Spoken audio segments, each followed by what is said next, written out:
Abandoned buildings, they have this kind of charm to them, like you go back in time once you enter them. There are many reasons why a building may have been abandoned in the past, but nowadays most of them are falling apart and are left to rot. If you have a keen eye though, you may find some old relics hidden in the debris and trash, especially buildings that have been around for more than 100 years are very interesting. I have found quite some interesting buildings in the past, but this was the first attempt to record such an adventure, so even though it's not the usual metal detecting trip, I figured I'll show you what kind of stuff is still left everywhere amongst junk and dirt, forgotten and thrown away. Now in this particular building, the attic seemed like it was used for storage and such during the wartime. There were relics below the floorboards amongst trash and sawdust, which was probably used for insulation. So I geared up with a mask and really went in there, and that's why I'm mostly gonna do a voiceover because the dust was just unbearable.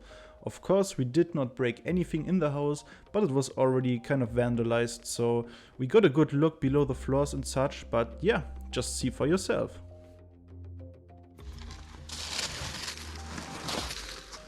Oh, look at that! That's very nice. It's a pack of cigarettes. And these always come up in very, very nice condition. Would you look at that? Nice. Alright, so these came up a lot.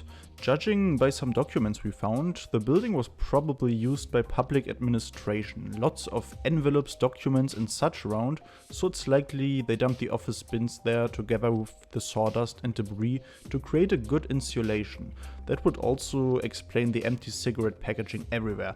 This particular brand, Eckstein No. 5, was a popular brand back then and they were actually around until 2015. So all of these came up in total and I really like finding civilian stuff from the past.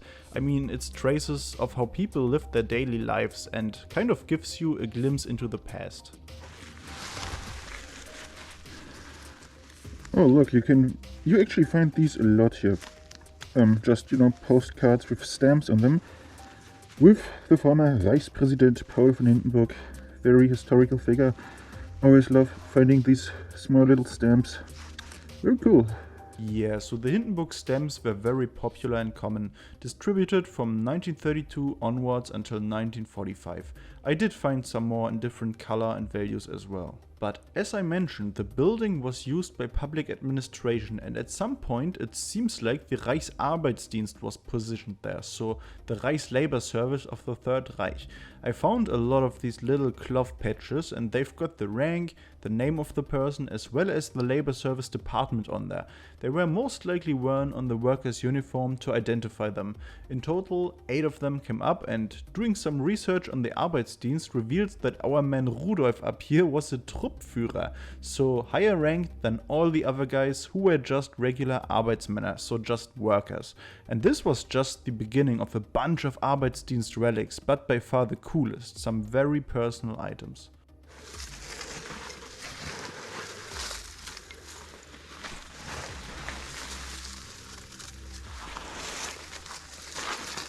Another part of the calendar, December 11th, Sunday, 3rd Advent. That's cool. I did find a couple of these calendar pages. On there is some date-specific info on sunrise and sunset times, also times when tides reach their low and high point in some northern cities close to the sea, as well as some quotes from authors, politicians and such. On this specific page there actually is a quote from Hitler himself, and I'm going to show you some more pages at the end of the video.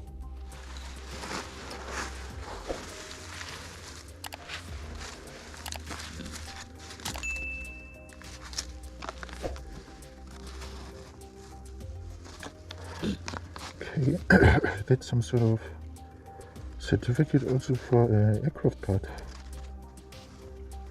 I wonder how this ended up here. No idea. Yeah, you could hear it in my voice just now. The dust was absolutely destroying my nose and throat despite wearing a mask. But interesting stuff came up, so it was all worth it. The document I found just now was a test certificate for a speed sensor used in a Luftwaffe aircraft. The FL number here on the right gives it away. These numbers were basically given to aircraft devices as a unique identification number. In the document you can see the RPM target value and actual value of the sensor. And I think now is a good time to show some of the finds my friend and I made when we first went there without the camera, because we did find a similar speed sensor the document was referencing. As you can see here, an FL number is also there. Both were used in Messerschmitt aircraft, I believe, with the one I found being a late war item made in 1944. A lot of these documents right here also popped up, basically installation instructions for the speed sensor. And I believe that at some point during the war or before, some Luftwaffe items were stored in the attic and some parts slipped through the floor or were dumped there for some reason. Oh, yo, look at that! Can you make that out? Oh, I think that's an airplane part. Yeah, that's definitely part of an airplane. Like the gauge. Yo, that's so cool! And it's in very good condition. Look at the Bakelite. Some writing on there. Whoa, that's awesome. Pressure gauge from an airplane. How did this end up here? I have no idea, but there's ought to be some stuff buried in here, even deeper, man. This is amazing. This was an amazing find, a German World War II Luftwaffe fuel pressure gauge, also made around 1944 and used in Messerschmitt and Heinkel aircraft, just to name some. The condition is of course immaculate, with it being made from Bakelite and preserved in this dry environment. When I was searching there, I was already expecting some Luftwaffe relics. The speed sensor wasn't the only item I found with my friend before. Probably the best find was this Luftwaffe tachometer. It's a very big gauge and is able to display 600 to 3600 revolutions per minute of the aircraft engine. It was made late war in 1944 to 1945 and was used in Messerschmitt and Focke-Wulf aircraft. Close to it we found some pieces of a fuel gauge scattered around, sadly broken or disassembled. But nonetheless, this was definitely the Luftwaffe jackpot. We found these before here. Maybe airplane parts as well? Found a lot of them close to the gauges, so maybe. Oh man, that is so cool. Look at that, it says basically it's radio shows. Wednesday, 7th of December. Man. And they are basically the shows that would air on the radio, I think. Yeah, man, that's so cool. So many little hints from the past here. Wow, this is a time capsule, man. Oh, look what just came out of there. It's probably a cigarette casing. Like a package, not a casing. Yep, that's definitely from some cigarettes. It looks mint. It is absolutely insane. Wow. I love these. These are very cool to find. From Hamburg. Nice. Oh, another cigarette pack. Nice.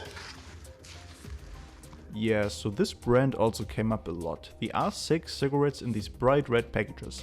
They've been around from 1921 onwards, and one interesting thing to mention with these old cigarettes is that the companies would put little picture checks in them, and for a complete set of these picture checks you would get some collectible pictures to be glued in a little collection album.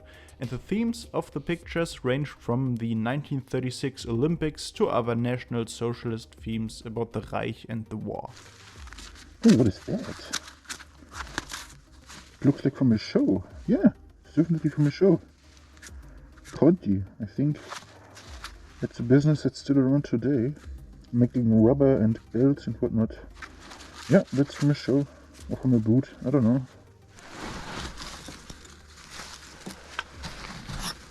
Oh, what is that? Looks kind of post-war to me. This might be a cigarette casing, but... Oh no, it's old. I think it's old. Oh, it's a matchbox. Yeah, I think it's old. Let me just take my glove off. Some paper in here. Huh. What is this? Oh, what is this? Yeah, I think It's a cigarette casing. Is it? Huh.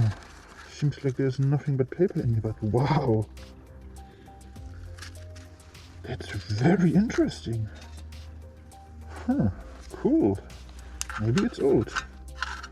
Already falling apart a little bit here, but still in relatively good condition. Cool.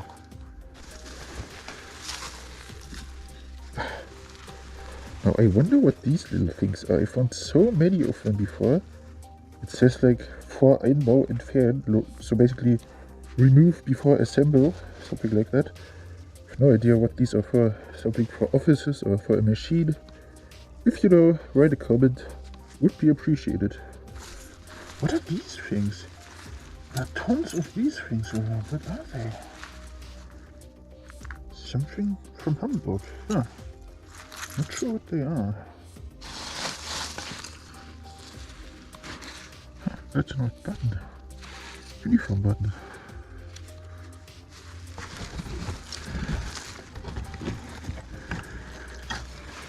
Oh, what is this? Got a number on it?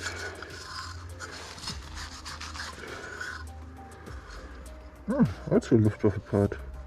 Oh, it looks like from a transmission. Look at that. 1, 2, 3, 4, 5, 6. Uh-huh. Yeah. Well, that's a cool cigarette pack. Turkish cigarettes. Huh. Anti-Zigaretten. I wonder if these are still around today. Probably not, but man, the writing looks very shiny. Cool packaging. Unfortunately, I only found 2 of these. I have to say, these vintage cigarette packs have much more charm than what we have nowadays. I really like the design of this particular brand, and as I suspected, they went out of business after World War II, had relaunch in the late 1900s, but weren't very successful, with the production completely stopping in 2016. Oh, what is that? Probably something from a shaving cream. Yeah, a shaving cream. That's cool. Little civilian items. Also cool to find. What is this? A lid from something.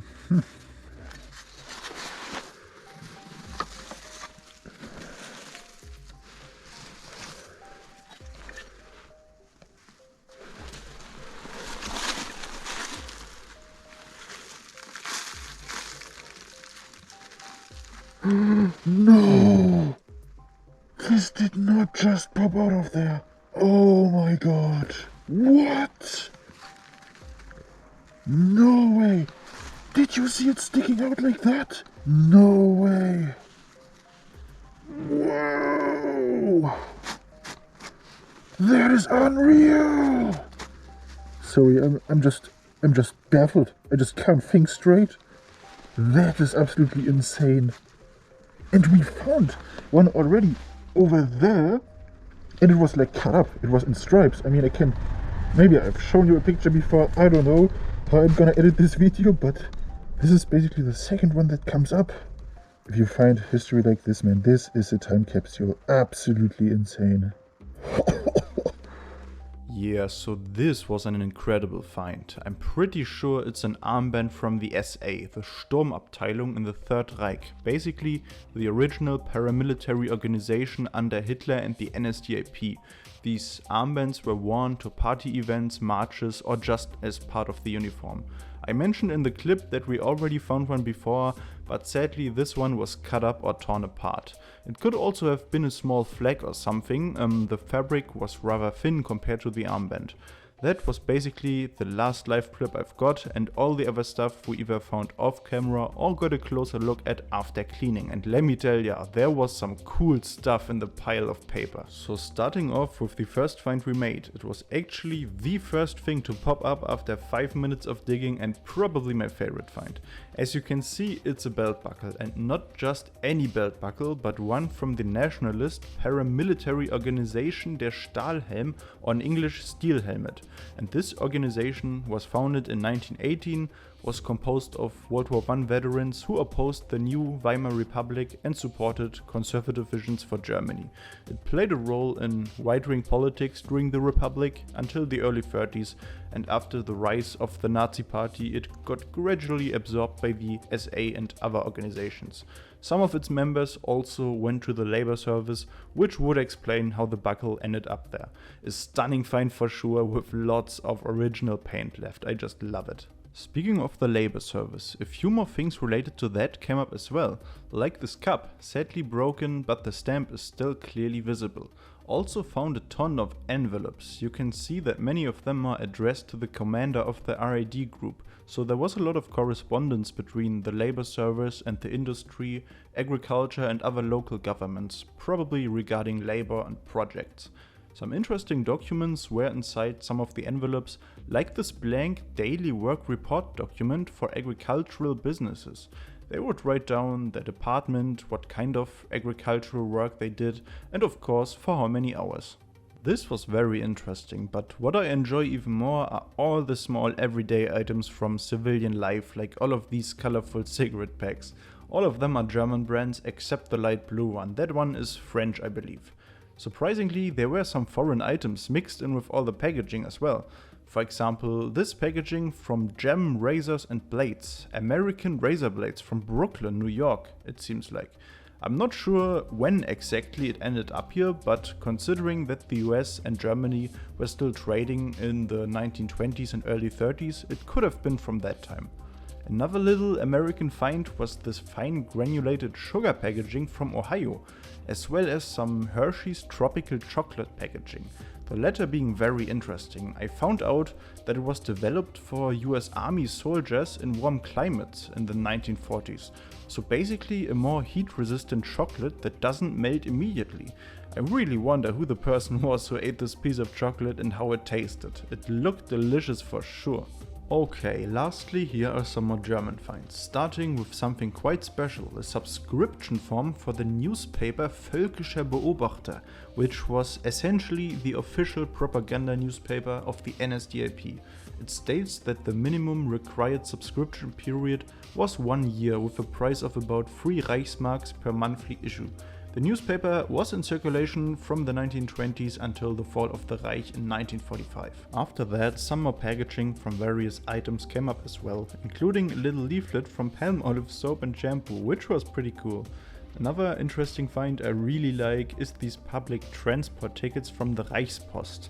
They were likely used for a postal bus or railway service. I'm not entirely sure about the meaning of the numbers though. Obviously, the bottom left block of numbers represents the day of the month one would travel. You can see a punched hole indicating that this ticket was used on the 29th. The bottom right block of numbers seems to indicate the hour of the return trip, and perhaps the top numbers represent the year. I'm not sure, but this one having the 6 punched in, maybe meaning 1936. Well, that's almost it for the entire haul, but there's still one small thing worth showing. This little matchbox. It's a fairly common one from the brand Welthölzer, but if you look closely there's something scribbled on it. And after opening it up I found even more writing inside. Just take a look. Written in pencil it says SA marschiert, or SA is marching, referring to the Sturmabteilung, the same group from which I found the armband. Whoever used this matchbox was probably bored at work and decided to express their devotion to the SA in the small personal way. There's a little spelling mistake though, the R in marschieren is missing, a pretty funny find. So that's about it. Here are just a few more calendar pages I mentioned earlier, but those were definitely the coolest finds from our 3 rounds of digging. Maybe I'll return someday, but I think I was pretty thorough in sifting through the dust. It really felt like time travel, man. Uncovering all these little traces of past life was such a great experience. I really enjoyed it. Let me know in the comments what you thought of this video, and if you have any additional info on some of the finds, I'd love to hear it. I've also got more metal detecting and diving footage in the works, but I need a bit more time and a few more trips to put together some solid videos, so stay tuned for that. Depending on how you all like this kind of adventure, I might also explore more historical locations and also document them. There are a few interesting World War II sites I've always wanted to visit, so maybe I'll film a bit, take some pictures and put together some short, informative videos. So, thanks so much for watching guys, and I'll see you in the next one. Bye.